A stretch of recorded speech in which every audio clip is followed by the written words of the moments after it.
Hello everyone, उम्मीद करता हूँ आप सब लोग बहुत अच्छे होंगे। आव्यूह विधि से सबसे ज़्यादा बार क्वेश्चन पूछा जाता है। एक बार मतलब आप सोच लीजिए कि हर पेपर में क्वेश्चन तो मिलना ही मिलना है। ठीक है, तो अब इस क्वेश्चन में ना गलतियाँ बड़ी होती है पेपर में। हम देखते हैं बहुत सारी गलतियाँ बच्चे कर देते हैं। तो पहला काम तो क्या होता है, दी गई समीकरण निकाय लिख दो, क्योंकि स्टेप मार्किंग होती है। स्टेप मार्किंग में आप थोड़ा सा ये भी ध्यान रखेंगे कि जो क्वेश्चन आपसे नहीं बन पा रहा है तो भैया उसके बारे में कुछ ना कुछ तो लिख ही सकते हैं, तो आपको वहाँ से एक नंबर मिलने के चांस आपके बन जाते हैं। ठीक है, कोई फॉर्मूला याद आ रहा है, फॉर्मूला भी नोट कर सकते हैं क्वेश्चन का, जो फॉर्मूला क्वेश्चन में यूज़ होगा, तो वहाँ से भी आपको एक नंबर मिल जाता है। तो फाइनली हम लोग अपनी पॉइंट पर आ गए कि भैया हमने समीकरण निकाय लिख दी हैं। अब हम लिख सकेंगे आव्यूह रूप में। अब हम इसे आव्यूह रूप में जब लिखेंगे ना, तो भाई एक नंबर हमारा पक्का हो जाएगा आव्यूह रूप में लिखने से। तो ठीक है, हम लिख सकते हैं। आव्यूह रूप बड़ा आसान है लिखना। पहले ए के लिए बनाएंगे, फिर एक्स के लिए बनाएंगे, फिर बराबर में बी के लिए बनाएंगे। बी के लिए तो यही बन जाता है जो साइड में होता है ना, ये हम बी के लिए लिख देते हैं 8 1 4। एक्स के लिए जो होते हैं चर वो लिख देते हैं, और जो ए होता है उसमें गुणांक लिखते हैं। पहली समीकरण में एक्स का गुणांक, वाई का गुणांक और जेड का गुणांक। एक्स का गुणांक, वाई का, जेड का। तीसरी समीकरण में एक्स का, वाई का और जेड का। यहाँ तक करने के बाद अपने एक नंबर पक्का कर लिया। ओके, इसका दिन को अलग कर लीजिए। पहला वाला तो ए के लिए बन जाएगा -2 1 और -3 3 2 4 3 -1 और 2। दूसरा बन जाएगा एक्स के लिए एक्स, वाई और जेड। तीसरा बन जाएगा बी के लिए 8 1 और 4।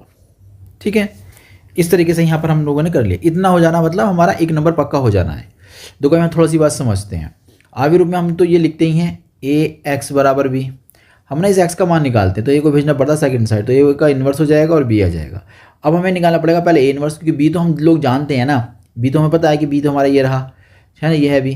तो हमें ए इन्वर्स निकालना पड़ेगा पहले। तो ए इन्वर्स का फॉर्मूला क्या होता है, ए इन्वर्स का फॉर्मूला होता है सारणिक तो आएगी 1 करके और एडजॉइंट आ जाएगा। इसका मतलब अगर हमने सारणिक निकाल लेते हैं तो हमारा एक नंबर फिर पक्का हो जाएगा। फिर हम निकालेंगे एडजॉइंट। तो हमें यहाँ दो काम करने हैं बस। कितना आसान है क्वेश्चन ना, दो काम करने के लिए करना है बस। भाई ये सारणिक हम लोग को निकालनी आती है, हमने बहुत बार सारणिक के क्वेश्चन करे हैं। सारणिक हमसे ओपन करनी आती है। चाहो तो यहाँ कैलकुलेशन डायरेक्ट कर लो, और या तो कोई ऑपरेशन लगा के इसे ईजी कर लो। मैं तो ये कहना चाहूँगा जल्दी से इसे ओपन ही कर दो। ठीक है, तो कैसे करते हैं एक बार डिस्कस कर लेते हैं। ये और ये एलिमेंट नहीं लिए जाएंगे, जो बच गए वो हमें नोट करने हैं 2 4 -1 और 2। ठीक है, इतना काम समझ में आ गया। अब इसके बाद हम ये वाला एलिमेंट सेलेक्ट करेंगे। इस एलिमेंट के अकॉर्डिंग हम लोग -3 ले लेंगे, और भैया सारणी के अंदर कौन कौन से आएंगे। देखो ये पूरी लाइन नहीं आ सकती और ये नहीं आ सकती, जो बच गए वो लेने पड़ेंगे। मतलब 1 बचा, -3 बचा और -1 और 2 बच गया है। अब इसके बाद नेक्स्ट वाला एलिमेंट हम लोग सेलेक्ट करेंगे, वो हमारा आ जाएगा 3। ये सामने वाले एलिमेंट नहीं आएंगे, जो बच गए वो हमें नोट करने हैं। तो इस तरीके से आप लोग हमने इसे ओपन कर लिया। इसे ओपन करने के बाद देखो रिजल्ट क्या बनता है। ये बनेगा 4 -4 तो +4 हो जाएगा, -3 ये हो जाएगा 2 और ये हो जाएगा -3 और ये हो जाएगा 3 और 4 +6। इतना तो हम लोगों से आता है ना। -2 इंटू बन जाएगा 8, ये 3 इंटू बनेगा -1, 3 इंटू हो जाएगा 10। तो फाइनली आपने निकाला 8 दूनी 16 और -16 हो जाएगा और +3 बन जाएगा। तो ये हो जाएगा तुम्हारे पास कितना 30 हो जाएगा। 16 में से 30 निकालेंगे बनेंगे 14, 14 में 3 जोड़ेंगे 17। कुल मिलाकर आपका रिजल्ट आ गया 17। डिटरमिनेंट्स का मान आ गया 17। इसे बॉक्स में ज़रूर बंद करिएगा ताकि एग्जामिनर को साफ साफ दिख जाए। ठीक है, इसका मतलब यहाँ तक हम लोगों ने 2 नंबर अपने पक्के कर लिए हैं। अब हमें काम किस पे करना है भैया, एडजॉइंट पे काम करना है। तो कई सारे तरीके से निकालने के होते हैं। एक तरीका मैं बता रहा हूँ जो भाई बहुत आसान तरीका है। आपको कुछ नहीं करना है, एक एक कोफैक्टर एलिमेंट ले लो बस। एक एक कोफैक्टर मतलब उसे बोलते हैं सहखंड। सहखंड भी कह सकते हैं, सहगुणनखंड भी कह सकते हैं। सहगुणनखंड यानी कोफैक्टर एलिमेंट्स लेने हैं। सहगुणनखंड अवयवों की आव्यूह, हम सीधा आव्यूह बनाएंगे। अवयवों की आव्यूह यानी कि कोफैक्टर मैट्रिक्स की हम लोग क्या बनाएंगे, एक मैट्रिक्स बना लेंगे। इसका नाम रखेंगे सी। किसमें कौन कौन से नंबर आएंगे, इसमें आएगा A11, A12, A13 और एक 21, एक 22, एक 23, एक आएगा 31, एक आएगा 32 और एक 33।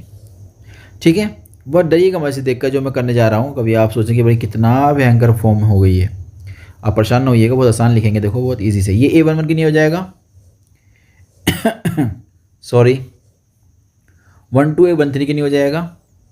एक हो जाएगा ये 22 के लिए, 22 के लिए 23 के लिए कर लेते हैं, 31 के लिए, 32 के लिए, 33 के लिए, इस तरीके से हम लोगों ने इसे नोट कर लिया।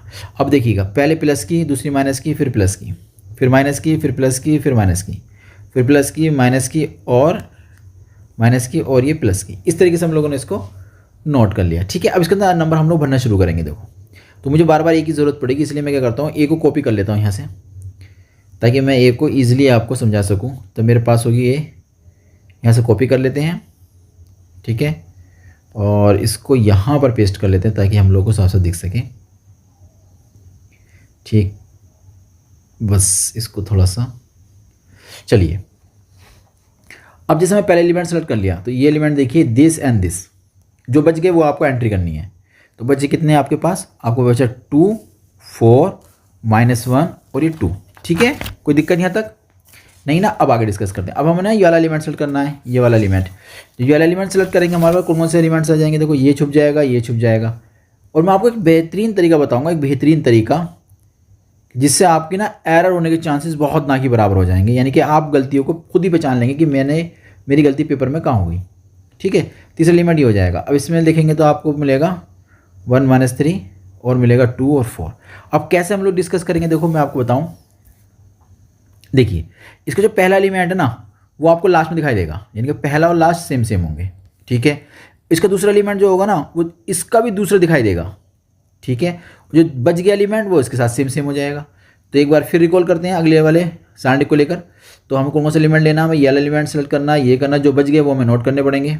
तो बचेंगे कौन कौन से, हमारे बच गए हैं हमारे पास 3, 3 और 4, 2। ठीक है, इसके बाद हम ये एलिमेंट सेलेक्ट करेंगे, दिस और दिस। ठीक है, जो बच गए हम लोगों को वो नोट करने हैं। समझ में आ रहा है आपकी। ये हो जाएगा आपके पास कितना, -2 और -3 और यहाँ आ जाएगा 3, 2। क्लियर है। नेक्स्ट देखिए, ये एलिमेंट सेलेक्ट करेंगे, दिस और दिस छुप जाएंगे, जो बचे हैं वो आपको नोट करने पड़ेंगे। तो बचा कौन है आपके पास, एक तो बचा -2 और -3 और बचेगा आपके पास 3 और 2, 3 और 4 वाला ना, 3, 4। तो अब एक बार फिर कोशिश करते हैं देखो मिलाने की। तो पहला वाला किसके साथ होगा, लास्ट वाले के साथ मैच कर रहा है, बिल्कुल सही, कोई गलती नहीं हुई है। सेकंड वाला जो होगा सेकंड वाले के साथ मैच करेगा, बिल्कुल सही है। और जो बच गया वो सेम सेम होंगे। यस, इसका मतलब ये हमने बिल्कुल सही ले लिया, गलती कहीं नहीं हुई है हमसे। नेक्स्ट लेते हैं, अब ये वाले एलिमेंट सेलेक्ट करेंगे हम लोग। तो ये छुप जाएंगे, ये छुप जाएंगे, जो बच गए हैं वो आपको नोट करने हैं। तो कौन कौन से बच गए वो लिख दीजिए। आपके पास बच गए हैं 3, 2 और 3 -1। ओके, इसके बाद हम ये वाले एलिमेंट सेलेक्ट करेंगे, दिस और दिस। ये नहीं ले सकते, जो बच गए वो हमको नोट करने हैं। इसका मतलब बच्चे कौन कौन से आपके पास, -2 बचा है और 1 बच गया है, 3 बचा है और -1 बच गया है। ठीक है, इसके बाद लास्ट वाला ये एलिमेंट सेलेक्ट किया जाएगा, दिस और दिस छुप जाएंगे। और देखिए क्या बनता है आपके पास, -2, 1, 3, 2। एक बार फिर कॉपी कर लेते हैं जल्दी से। भैया पहला वाला लास्ट वाला कितना है, ठीक है। जो सेकंड वाला सेकंड की तरह है, बिल्कुल ठीक है। जो बच गया वो सेम सेम है, बिल्कुल सही है। इसका मतलब कहीं हमारी गलती नहीं हुई। देखो ऐसे भी हम चेक भी कर लेते हैं। तो ये थोड़ा सा अच्छा लगा मुझे तरीका, इसमें टाइम भी बच जाता है। पता है इसका ना एक काम और करना पड़ेगा, जैसे ये ओपन करेंगे ना आप लोग, तो आपको एक बात याद रखनी पड़ेगी कि भैया ब्रैकेट के साथ ओपन करना है। तो पहली ब्रैकेट लगा देंगे, तो ये 2 दूनी 4 प्लस के 4 बन जाएगा। ठीक है, कोई दिक्कत नहीं है। नेक्स्ट में माइनस है हमारी ब्रैकेट के साथ, तो माइनस लगा देंगे तो कितना बचेगा, 2 और -3 हो जाएगा, कोई दिक्कत नहीं है। नेक्स्ट 4 और प्लस का 6 बन जाएगा, कोई दिक्कत नहीं है। आगे बढ़ते हैं। फिर अगली ब्रैकेट हमारी माइनस की थी, तो ये बन जाएगा 3 दूनी 6 और 4 तिया 12। ठीक है, नेक्स्ट ब्रैकेट के साथ आ जाएगा -4 और 3 तिया 9 प्लस का 9 हो जाएगा। 3 तिया 9 प्लस का 9 हो गया। इसके बाद ये वाली ब्रैकेट माइनस की थी, यानी सराउंडिंग माइनस की थी ये वाली, इसमें निकालेंगे तो कितना बन जाएगा, 4 दूनी 8 हो जाएगा माइनस का, और प्लस का बन जाएगा 9। ठीक है, नेक्स्ट देखिए ये वाला जब खोलेंगे तो हम कितना बनेगा, ये बनेगा -3 बन जाएगा और 3 दूनी 6 माइनस का 6 बन जाएगा। नेक्स्ट हमारे पास माइनस के साथ आएगा तो प्लस का 2 और माइनस का 3 बन जाएगा। नेक्स्ट हमारे पास कौन सा है, -4, ये वाला खोलेंगे ना, -4 हो जाएगा और -3 हो जाएगा। इस तरीके से आपने इसे ओपन करा, एकदम देखिए कितनी आसानी से आपने इसे सॉल्व कर लिया। फाइनल आंसर कितना बना आपके पास, पहला 8, ये बना 1 माइनस का करेंगे ना, यहाँ माइनस का 1 मिलेगा, बाहर माइनस लग रहा है, प्लस का 1 हो गया, ये 10 हो जाएगा। इसके बाद ये 6 हो जाएगा ना, ये 6 हो जाएगा, यहाँ कितना हो जाएगा 5 हो जाएगा, और यहाँ करेंगे तो 1 बचेगा, बाहर लग रहा माइनस का 1 हो जाएगा, ये माइनस का 9 बनेगा, ये वाला माइनस का 1 तो बाहर लग रहा माइनस तो प्लस का 1 हो जाएगा, ये बनेगा -7। तो बस एकदम देखो निकल कर आ गया। एडजॉइंट कैसे निकालेंगे अब, जो भी हमने सी निकाला उसका परिवर्त कर देंगे। परिवर्त का मतलब उसको रो कॉलम में चेंज कर देंगे। जो इसका फर्स्ट रो है ना, ये पहला कॉलम बन जाएगा। तो ठीक है, इजीली हम कर सकते हैं, कोई दिक्कत हमें नहीं आने वाली। करिए जल्दी से। 8, 1 और 10 पहले बन जाएगा। दूसरा कितना बनेगा ये बताओ, ये वाला ये बनेगा 6, 5 और -1। नेक्स्ट -9, 1 और -7। ठीक है, इस तरीके से हमने एडजॉइंट निकाली। अब हम ए इनवर्स निकालेंगे। ए इनवर्स का फॉर्मूला क्या था, वो था 1 डिटर्मिनेंट्स और एडजॉइंट ऑफ ए। ठीक है, एडजॉइंट ऑफ ए, डिटरमिनेंट की वैल्यू निकाली थी 1/17 आया था। एडजॉइंट हमने अभी भी निकाला, तो कितना था, ये था तुम्हारे पास पहला 8, 6 -9, दूसरा था 1, 5, 1, तीसरा था 10 -1 और -7।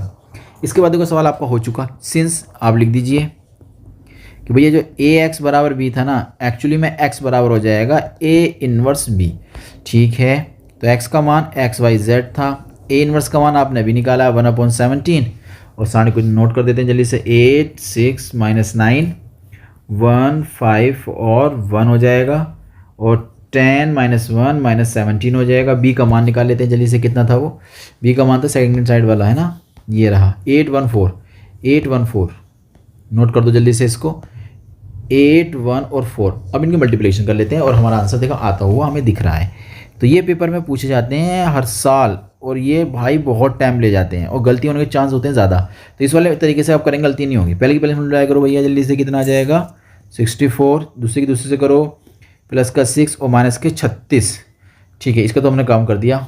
अब देखते हैं इस वाले एलिमेंट की मल्टीप्लाई करेंगे इससे, तो 8 और फिर हो जाएगा इसकी करेंगे इससे तो 5 और ये हो जाएगा प्लस का 4। ठीक है, हमने ये वाला भी कर दिया। नेक्स्ट अब करेंगे 10 की करेंगे तो 80, इसके मतलब करेंगे तो -1 और ये 7, 28।